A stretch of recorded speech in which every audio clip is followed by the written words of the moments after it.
আসসালামু আলাইকুম। এখন আপনারা দেখতেছেন বাংলাদেশি ১০০ টাকার স্মারক মুদ্রা রূপার তৈরি। এটি হচ্ছে ২০১৩ সালে তৈরিকৃত বাংলাদেশ ন্যাশনাল মিউজিয়াম ১০০ বছর উপলক্ষে এই স্মারক মুদ্রাটি বাংলাদেশে তৈরি করা হয়েছিল।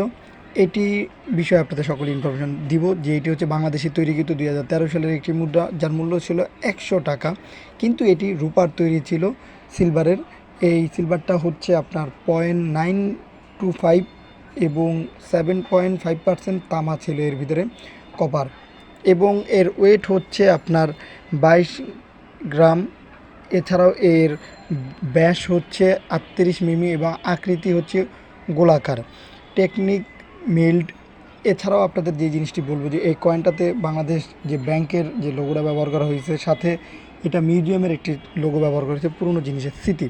এই কয়েনগুলো যাদের কাছে আছে তারা যত্ন সহকারে রেখে দেন, এবং এগুলো এখন বিক্রি না করে আমি আপনাদের বলবো যারা বিক্রি করতে চান তাড়াহুড়ো করে তাদেরকে বলবো যে এগুলো এখন বিক্রি না করে নিজেদের কাছে রাখেন। ভবিষ্যতে এগুলোর মূল্য অনেক অনেক টাকা হবে। অনেকেই জানতে চান বর্তমানে বা ভবিষ্যতে এগুলোর মূল্য কেমন হতে পারে। ভাই, এগুলো প্রত্যেক দেশে আলাদা আলাদা মূল্য রয়েছে। এতটুকু বলবো আপনাদের যে এগুলো দামি কয়েন, আর যেহেতু রূপার কয়েন এর মূল্য আরও অনেক অনেক দামি। এছাড়াও যদি আপনারা একান্তভাবে যদি এগুলো সংগ্রহ করে যদি রেখে দিতে পারেন, ভবিষ্যতেও হতেও পারে তখন অনেক অনেক টাকা। আগেও বললাম, এখনও বলতেছি যে এক এক দেশে এর মূল্য আলাদা আলাদা দাম, প্রত্যেক দেশেই এর মূল্য অনেক অনেক টাকা।